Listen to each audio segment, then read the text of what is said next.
बिस्मिल्लाहिर्रहमानिर्रहीम। अस्सलामुअलैकुम वरहमतुल्लाहि वबरकातुहू। बात करेंगे जुमातुल मुबारक के वजीफ़ा के हवाला से कि जुमातुल मुबारक के दिन ऐसा कौन सा वजीफ़ा है जिसके करने से इंसान के तमाम तर मामलात जो हैं वो बेहतर हो जाएं और वो वजीफ़ा इंतहाई आसान और लाजवाब और मुजर्रब भी हो। तो ये काफ़ी लोगों ने ये कमेंट्स के अंदर कहा था कि कोई आसान तरीन जुमातुल मुबारक के हवाला से वजीफ़ा हो जो मुख्तसर वक्त के अंदर मुकम्मल तौर पर इंसान जो है आसानी के साथ सरअंजाम उस वजीफ़ा को दे सके।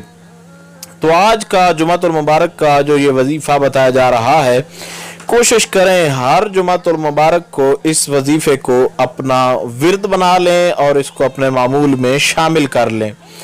ये इंतहाई आसान है। सूरह इखलास शरीफ जो है उसको फ़कत आपने एक मरतबा पढ़ना है। उसके अव्वल और आखिर आपने 33 बार या बासितु पढ़ना है। या बासितु, या बासितु, एक मरतबा सूरह इखलास और उसके अव्वल और आखिर 33 बार अव्वल, 33 बार उसके आखिर या बासितु, ये आपने पढ़ना है।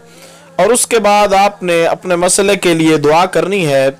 रिज़्क का मसला हो या आपका कोई भी किसी किस्म की भी कोई हाजत हो तो इंशाअल्लाह अज़ीज़ इस बाबरकत मुजर्रब तरीन और लाजवाब वजीफ़े की बरकत से जुमातुल मुबारक के इस मुक़द्दस दिन के सदक़े से आपका वो मसला ज़रूर हल हो जाएगा। और दुआ भी है आपके लिए कि खालिक़े कायनात आपको जो है आपके मसले के अंदर कामयाबी अता फरमाए और आपकी मुश्किलात को हल फरमाए।